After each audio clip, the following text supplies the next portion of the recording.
نہ جانے مسائل تو علماء سے پوچھیں، یہ حکم مبین ہم کو رب سے ملا ہے، چلو پوچھ کیسے جیے زندگی کو، چلو پوچھ لے کس میں رب کی رضا ہے، رب کی رضا ہے۔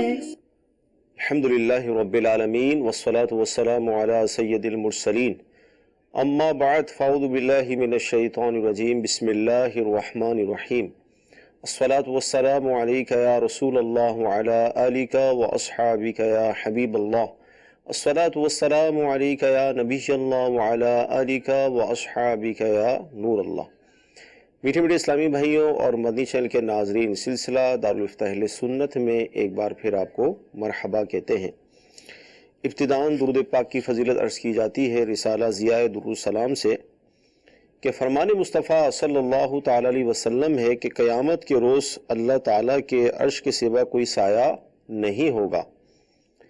3 شخص اللہ عز و جل کے عرش کے سائے میں ہوں گے۔ عرض کی گئی یا رسول اللہ صلی اللہ علیہ وسلم وہ کون لوگ ہوں گے؟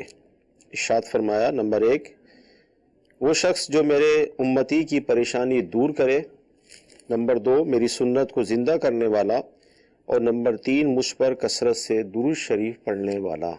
صلو علی الحبیب صلی اللہ تعالی علی محمد صلی اللہ علیہ وسلم۔ مدنی چینل کے ناظرین، الحمدللہ عز و جل ہمارا یہ سلسلہ، اس کے اندر الحمدللہ ہم گھر بیٹھے بہت سارے مسائل سیکھنے میں کامیاب ہو جاتے ہیں۔ بہت اہم گفتگو ہوتی ہے، آپ سلسلے میں آخر تک شامل رہیں، اور ممکن ہو تو اس کے اہم مدنی پھول تحریر بھی کریں، انشاءاللہ اس سے بھی آپ کو فائدہ پہنچے گا۔ آئیے آپ کی کالز ہم سلسلے میں شامل کرتے ہیں۔ میرا نام محمد جنید اتاری ہے۔ میرا مفتی صاحب کی بارگاہ میں سوال یہ ہے کہ اکثر لوگ یہ کہتے ہیں کہ محرم میں سفر نہیں کرنا چاہیے، تو ایسا کہنا کیسا؟ برائے مہربانی جواب عنایت فرمائیں۔ جی حضور کیا ارشاد فرمائیں گے محرم میں سفر کرنے کے حوالے سے؟ الحمدللہ رب العالمین والصلاة والسلام علی سید الانبیاء والمرسلین، اما بعد فاعوذ باللہ من الشیطان الرجیم، بسم اللہ الرحمن الرحیم۔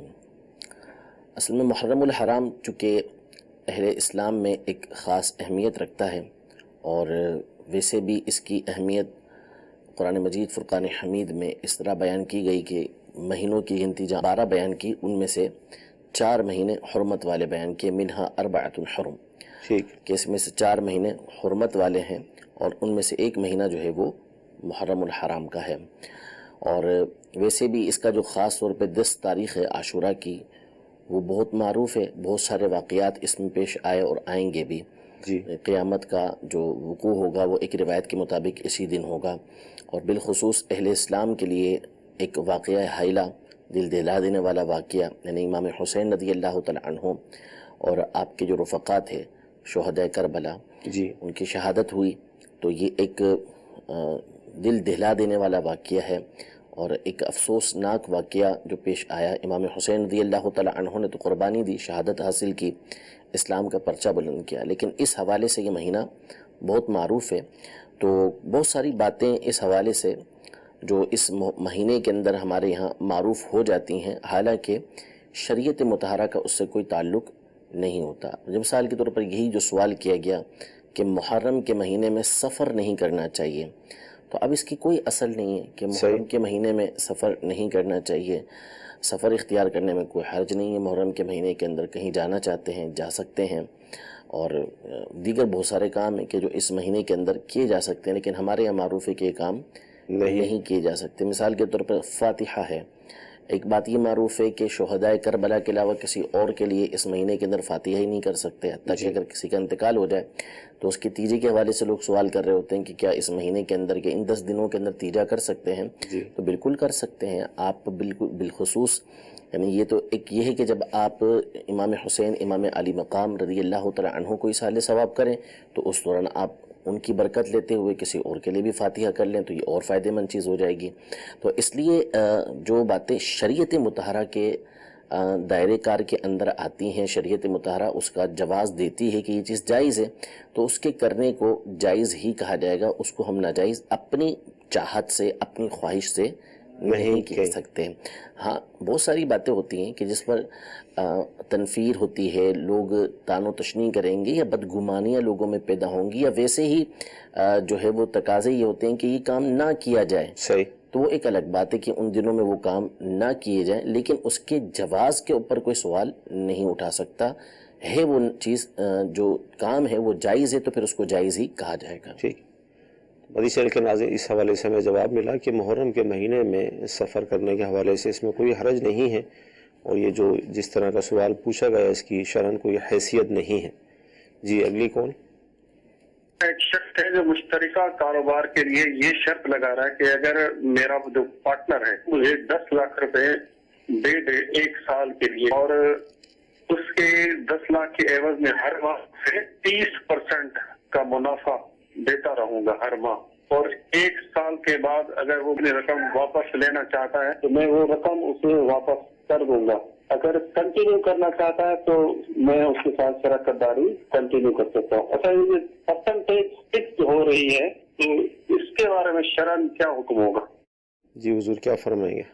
دیکھیں مسئلہ یہ ہے کہ جو یہ ارشاد فرما رہے ہیں کہ پرسنٹیج فکس ہو رہی ہے، تو پرسنٹیج تو فکس کرنا ہی ہوتی ہے. صحیح. وہ تو رقم فکس کرنے میں مسئلہ ہوتا ہے نا، کہ اتنی رقم کے اوپر جو ہے وہ آپ نے دی ہے تو اس کے اوپر ہم اتنی رقم دیں گے. اصل یہاں جو خرابی ہے وہ دوسری ہے. ہمارے یہاں عام طور پہ جو رقم دی جا رہی ہوتی ہے اس کو سمجھ یہ رہے ہوتے ہیں کہ یہ شراکت داری کے لیے دی ہے، پارٹنرشپ کے لیے دی ہے، لیکن بہت سارے مقامات وہ ہوتے ہیں کہ جہاں وہ رقم پارٹنرشپ کے لیے نہیں دی جا رہی ہوتی بلکہ وہ بطور قرض ہوتی ہے. اب جیسے مثال کے طور پر انہوں نے ذکر کیا، اس میں یہ کوئی تذکرہ نہیں ہے کہ 1 سال کے اندر اگر کوئی نقصان ہوتا ہے یا یہ رقم جس بندے کو دی ہے اس سے ضائع ہو جاتی ہے تو پھر اس کا کیا ہوگا. یعنی نقصان ہو گیا کاروبار کے اندر، یا رقم جو ہے وہ چوری ہو گئی مثال کے طور پر، اللہ نہ کرے، تو پھر کیا ہوگا یہ بیان نہیں کیا گیا. ہوتا یہ ہے کہ رقم دے دی اور اس کے اوپر اتنا نفع مل رہا ہے، اور یہ جب چاہے اس سے اتنی رقم کو واپس لے لے، بھلے اس وقت کتنا ہی کاروبار کے اندر اضافہ ہو چکا ہو یا کوئی کمی آئی ہو، اس کا کوئی حساب نہیں. آپ کے جو 10 لاکھ روپے ہیں وہ آپ کو اتنے ہی واپس ملیں گے. تو یہ تو قرض ہے. ٹھیک ہے. تو قرض کے اوپر جو نفع لیا جائے وہ چاہے پرسنٹیج کے حساب سے آپ لیں، چاہے وہ رقم فکس کر کے لیں، وہ تو سود ہے. صحیح. تو یہ سود کی صورت بنتی ہے.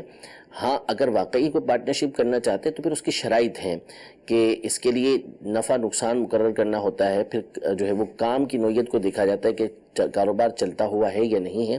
ان تمام شرائط کو دیکھ کر اس کے مطابق اگر کوئی پارٹنرشپ کرتا ہے تو اس کی شرعاً اجازت ہے. اس کے لیے پھر آپ باقاعدہ دارالفتہ اہل سنت سے رابطہ کریں اور پورا بتائیں کہ کس طریقے سے آپ پارٹنرشپ کرنا چاہتے ہیں، تو پھر آپ کو اس کی رہنمائی دی جائے گی. ورنہ بہرحال یہ جو صورت ہے عمومی طور پر یہ صورت قرض کی بنتی ہے، اور قرض کے اوپر نفع حاصل کیا جا رہا ہوتا ہے اور یہ سود ہوتا ہے.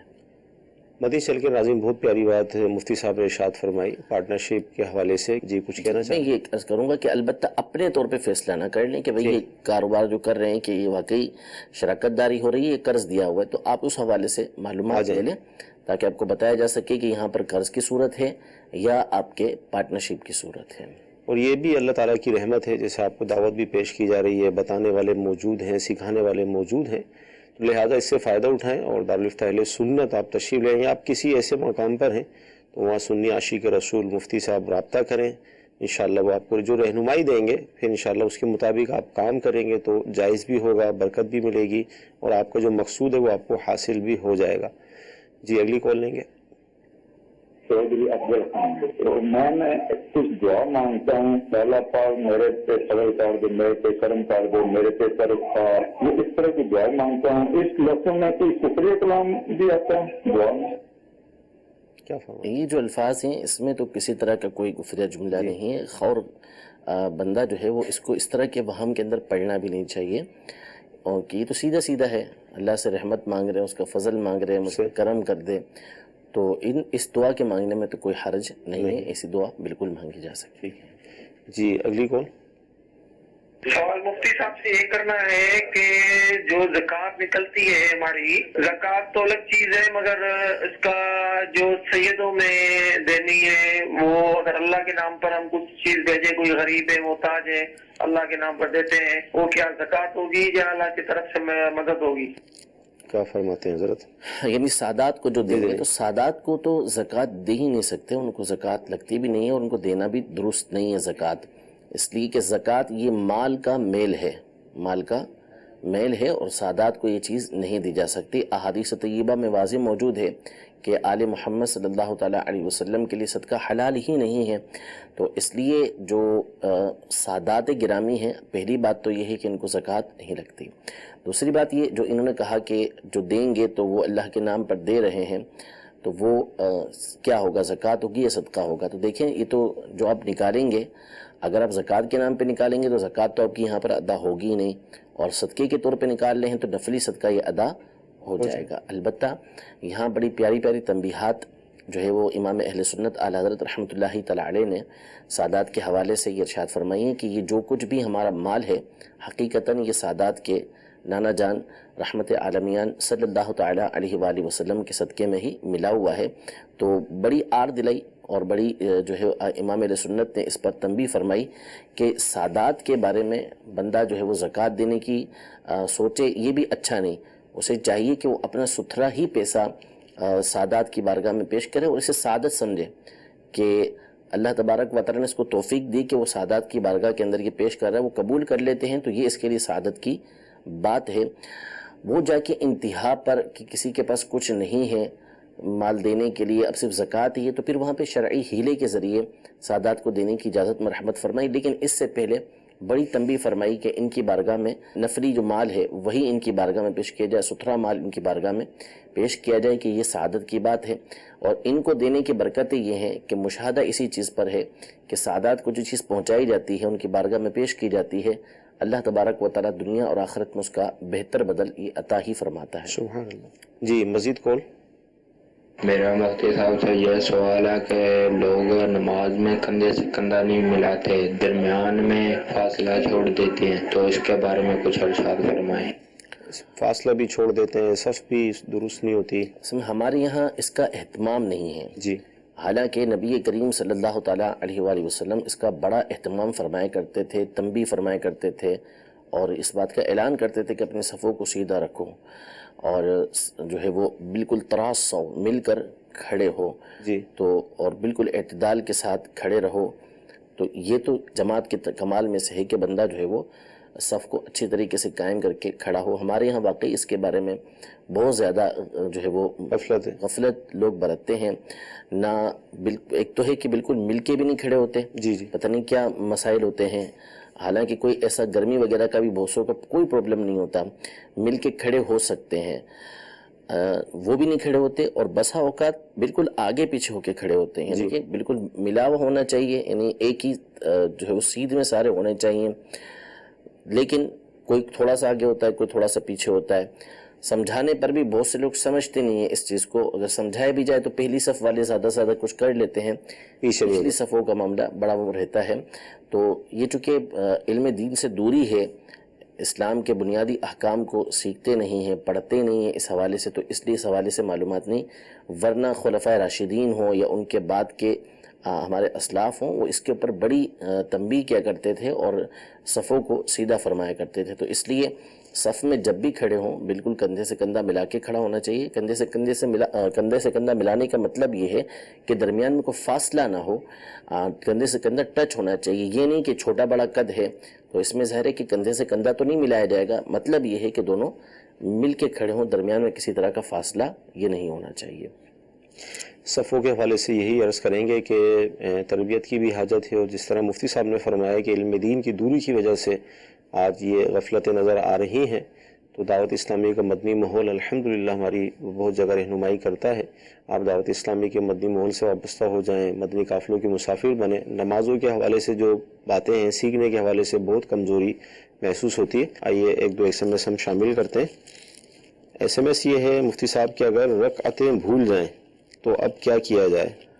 دیکھیں، پہلی صورت تو یہ ہے کہ اگر ظن غالب کر سکتے ہیں تو ظن غالب کریں، جہاں آپ کا خیال جمتا ہے کہ یہی میری رکعتیں ہوئی ہیں، مثلا 3 اور 4 میں شک ہو رہا ہے، اور ظن غالب یہ ہوتا ہے کہ 4 رکعتیں ہو گئی ہیں، تو پھر 4 کے اوپر آپ ڈن کریں۔ 3 پہ جمتا ہے تو 3 پہ ڈن کریں کہ ہاں یہی 3 ہوئی ہیں، خیال اسی پہ آ کے جم گیا آپ کا، یعنی سوچا اور سوچنے کے بعد یہ ظاہر ہوا آپ کے اوپر کہ نہیں 3 ہی ہوئی ہیں تو 3 کے اوپر آپ جو ہے وہ ڈن کر لیں. 4 پر آپ کا ذہن زیادہ جاتا ہے تو پھر 4 کے اوپر ڈن کریں, اور اگر دونوں میں سے کچھ بھی نہیں ہوتا تو پھر حکم یہ ہے کہ کم پر لے کر آئے, یعنی 3 اور 4 کے درمیان اس کو شک ہے تو اسے چاہیے کہ وہ 3 کر لے, اس کو 3 شمار کرے اور 1 رکعت مزید ادا کرے. ایس ایم ایس یہ ہے کہ میرا میڈیکل اسٹور ہے, کیا میڈیسن کی بچت میں ڈاکٹر کو میں حصہ دار بنا سکتا ہوں تاکہ وہ میڈیسن لکھ کر دیں؟ یہ تو سیدھی رشوت ہے.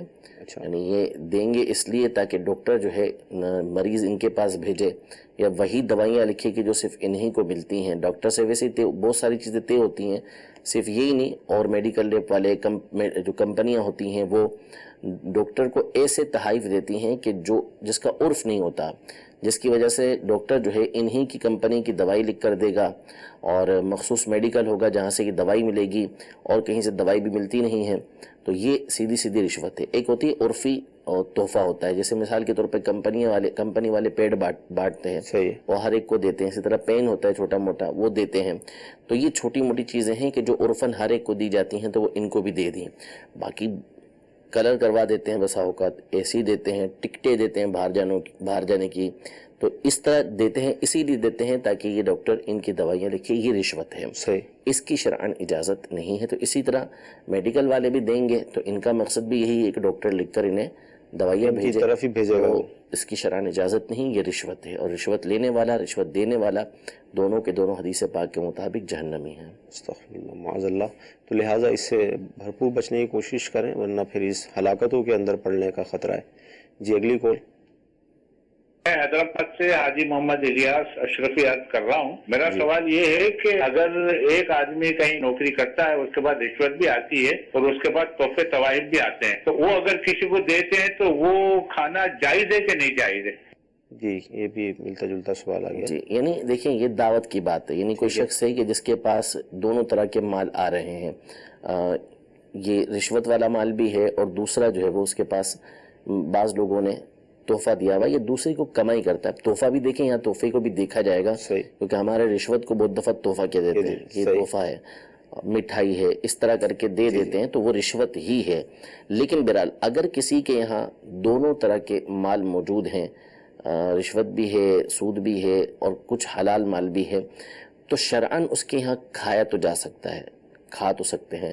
اسی طرح رشوت وغیرہ کے اندر رقم ملی ہے, وہ رقم سے کوئی چیز خرید کے کھلاتا ہے تو جو چیز ہے یہ تو حلال ہے, اگرچہ کہ اس کا رشوت لینا وغیرہ یہ سب حرام ہے, لیکن اصول اور قواعد کے مطابق جب وہ اس رقم سے کچھ چیز خریدے گا تو عقد و نقد ایک قانون ہے, اس کے مطابق چونکہ وہ جمع نہیں ہوئے ہوتے عام طور پہ جو ہمارے یہاں طریقہ کار ہوتا ہے اس کے مطابق, تو اس لیے شے حلال ہوگی, فی نفس ہی اس کو کھانا جائز ہوگا. لیکن جس کے بارے میں معروف ہے کہ اس کے گھر یہ ہے سود خور ہے, یہ رشوت لینے والا ہے, تو اب اس کے گھر سے کھانا یہ بچنا چاہیے, گریز کرنا چاہیے. بالخصوص جو مذہبی پیشوا ہے, رہنما ہے, مقتدا ہے, جس کے پیچھے لوگ چلتے ہیں, جس کے بارے میں لوگ جانتے ہیں کہ دین سے تعلق رکھتا ہے, تو اسے تو اس بارے میں خاص طور پر احتیاط یہ برتنی چاہیے. ٹھیک. مدی چل کے ناظرین, جامعۃ المدینہ کے طلباء کرام بھی ہمارے درمیان ہوتے ہیں اور یہ بھی چاہتے ہیں کہ ہم بھی سوال کریں. آئیے دیکھتے ہیں کہ یہ کیا سوال کر رہے ہیں. السلام علیکم ورحمۃ اللہ وبرکاتہ. وعلیکم السلام ورحمۃ اللہ وبرکاتہ. احتشام ستار مرکزی جامعۃ المدینہ فیضان مدینہ باب المدینہ کراچی. مفتی صاحب کی بارگاہ میں سوال عرض ہے کہ کیا نماز جنازہ بیٹھ کر ادا کیا جا سکتا ہے؟ برائے کرم حکم ارشاد فرما دیں. دیکھیں نماز جنازہ کے 2 رکن ہیں, ٹھیک ہے, اس کے بغیر نماز جنازہ نہیں ہوتی, یعنی پڑھنے والے کے اعتبار سے. نمبر 1 قیام, اور نمبر 2 جو 4 تکبیرات ہیں وہ. لہذا اگر کوئی بلا عذر شرعی بیٹھ کر نماز ادا کرے گا تو اس نے رکن ہی ادا نہیں کیا, تو اس کی نماز ہی ادا نہیں ہوئی. ہاں جسے معذور ہے اور اس کو دیگر نمازوں کے اندر اس بات کی اجازت ملتی ہے کہ وہ بیٹھ کے پڑھ سکتا ہے, تو پھر اس پر سے یہ ساقط ہو جائے گا, وہ بیٹھ کے پڑھے گا تو اس کی ہو جائے گی نماز. ٹھیک ہے جی اگلی کال لیں گے. مفتی صاحب سے میں نے زکوٰۃ کے بارے میں سوال کرنا تھا کہ زکوٰۃ میں نے سنا ہے کہ اگر 7.5 تولے سونا ہو تو اس پر زکوٰۃ دی جاتی ہے, یا پھر